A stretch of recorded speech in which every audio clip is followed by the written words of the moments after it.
halkani waa gobolkii waxa weeye gobolka ayaa la yiraahdaa diyaana qoni dabarta Somaliland waa meesha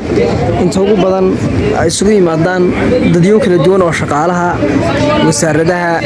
agaasimayaasha agaasimo waaxeedyada maamulayaasha bahda caafimaadka iyo qaybo kale oo kamidi ay isugu yimaadaan Somaliland badanka waxa lagu hantaa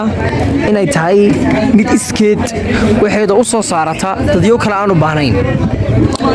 halka iyada waxa fadhiya waxa baalash leh ayaa loo aqaanaa laakiin waa qof kasta amni buu halkiisa ku dareemaya iyagoo markaa aan la dhibaateynin ninkaasi markaa waxa weeye wuxuu meydhayaa baalashka agabkii iyo qalabkii u adeegsanayay buu meydhayaa halkaas waa laamigii weynaa ama santarkii magaalada laamida gelaysay weeyaan halkan waad arkaysaan saraakiil cuqaal waxgarad way fadhiisataa waa la sugi maadaa dalku waa amni alxamdulillaah muuqaalkana dadka shilay gare sheer gare comment gare aad baan idin salaamayna